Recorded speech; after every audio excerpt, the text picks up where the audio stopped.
বেশ কয়েক মাস আগে জাহিদ আমাকে একটা প্রশ্ন করছিল যে ইয়োগা কিভাবে কাজ করে, এটার একটা ডেমো দেখানো সম্ভব কিনা। তো আসলে আমি ভাবছিলাম যে কিভাবে এটা করা যায়। আমার মনে হয় যে ছোটখাটো একটা ডেমো দেওয়া যায়, হয়তো এটা বোঝানো সম্ভব হবে যে ইয়োগা আসলে কিভাবে কাজ করে। তো তুমি ডেমোটা দেখার জন্য রেডি? হ্যাঁ, তো ডেমো দেখানোর জন্য আমি তোমাকে দুইটা, এই যে বল দেখতে পাচ্ছ, দুইটা বাটি, দুইটা বাটিতে পানি আছে, রাইট? আমরা এই পানিগুলোকে লাল করে ফেলি, রক্ত বানিয়ে ফেলি, ব্লাড। এটা হচ্ছে জাহিদের ওয়াটার কালার। তো আমি একটু ওয়াটার কালার এখান থেকে ব্যবহার করি।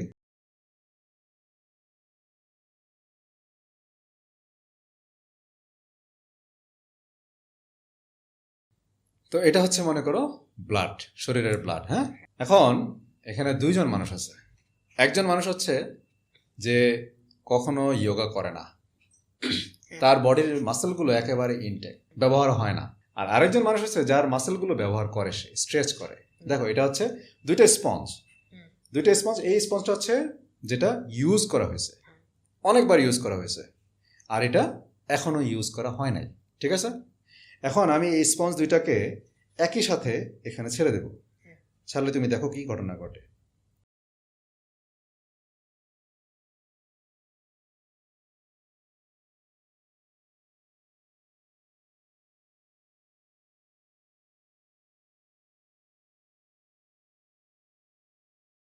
দ্রুত অ্যাবজর্ভ করলো কোনটা?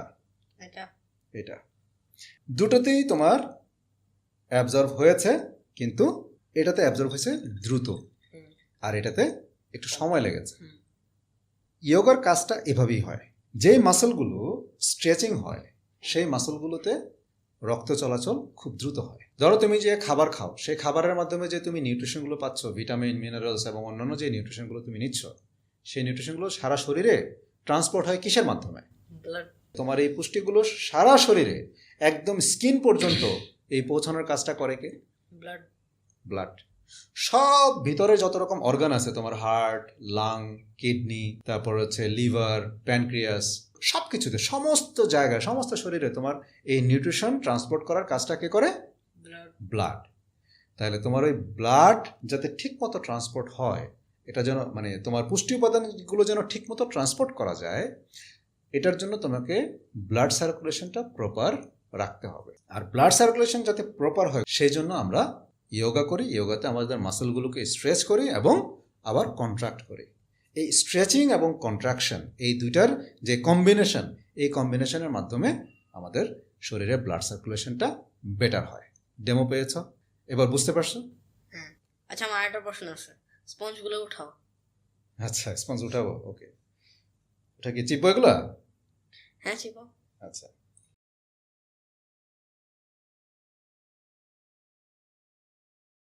হ্যাঁ, তুললাম। এখন তোমার প্রশ্ন কি? আমার প্রশ্ন হলো এই স্পঞ্জ তো ড্যামেজড, অনেক দিনের পুরানো। এখন যোগা করলে কি এরকম হয়ে যাবে শরীরের মাসলগুলো? ভালো প্রশ্ন, যে ইয়োগা করলে কি মাসেল এরকম ড্যামেজ হবে কিনা। এটার মধ্যে তো কোনো নিউট্রিশন ঢুকাতে পারছি না আমরা, পারছি? এটার মধ্যে কি কোনো প্রোটিন বা এরকম কিছু ঢুকতেছে না। এটার শুধু আমরা ব্যবহারই করতেছি। বাট ইয়োগা করার সাথে সাথে তোমাকে পুষ্টিকর খাবার খেতে হবে। ভিটামিন, মিনারেলস, ফাইবার, এই পুষ্টি উপাদানগুলো যেই খাবারে বেশি পাওয়া যায় বা ভালো পাওয়া যায়, যেটা তোমার বডির দরকার, সেটা খাইতে হবে।